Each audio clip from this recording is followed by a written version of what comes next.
Bharatiya Janata party में राष्ट्रीय अध्यक्ष की ताजपोशी को लेकर इस बार सियासत खूब गर्म है। बिहार चुनाव के नतीजे आने के बाद पार्टी के भीतर नए अध्यक्ष के नाम को लेकर हलचल तेज हो गई। अंदर की खबर यह है कि भाजपा दिसंबर 2025 के पहले कभी भी अपने नए राष्ट्रीय अध्यक्ष का ऐलान कर सकती है। दिल्ली से लेकर लखनऊ तक एक बात जोर पकड़ रही है। इस बार भाजपा का नया राष्ट्रीय अध्यक्ष उत्तर प्रदेश से हो सकता है।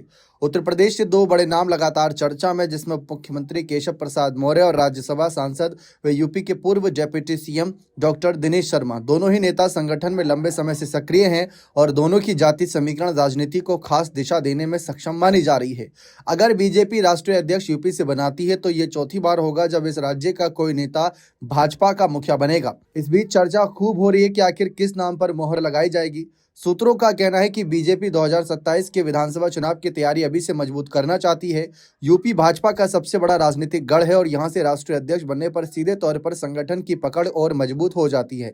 इसीलिए पार्टी इन दो दावेदारों केशव प्रसाद मौर्य और डॉक्टर दिनेश शर्मा पर गंभीरता से विचार कर रही है। राष्ट्रीय अध्यक्ष के लिए पिछड़े वर्ग से शिवराज सिंह चौहान, धर्मेंद्र प्रधान, भूपेंद्र यादव, मनोहर लाल खट्टर और सुनील बंसल जैसे नाम पहले से चर्चा में थे। लेकिन बिहार चुनाव नतीजों के बाद अचानक समीकरण बदलने और केशव प्रसाद मौर्य का नाम सबसे आगे निकल आया।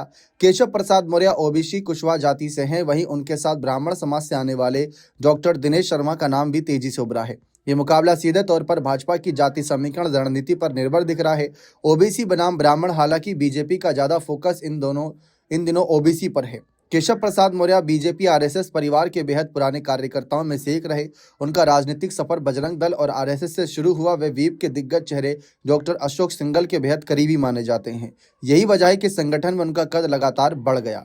वहीं अगर हम देखें, केशव प्रसाद मौर्य की हाल की मीटिंग्स और संकेत इस बात के संकेत दिए कि कहीं ना कहीं उनको आगे बढ़ाने पर विचार किया जा सकता है।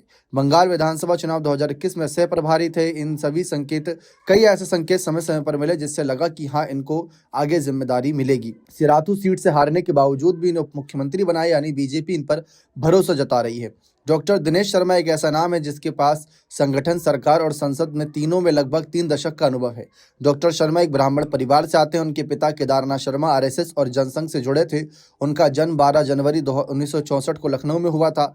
लखनऊ विश्वविद्यालय से पढ़ाई की और बाद में वहीं प्रोफेसर बन गए। डॉक्टर दिनेश शर्मा ने 20 से ज़्यादा छात्रों को पीएचडी कराई और 6 किताबें भी लिखी हैं। इसी वजह से दिनेश शर्मा की दावेदारी को काफ़ी मजबूत ही माना जा रहा है, क्योंकि पार्टी के सबसे भरोसेमंद चेहरे हैं। प्रधानमंत्री नरेंद्र मोदी, योगी आदित्यनाथ दोनों के ही भरोसे हैं। संघ और भाजपा के बीच समन्वय की बेहतरीन समझ है।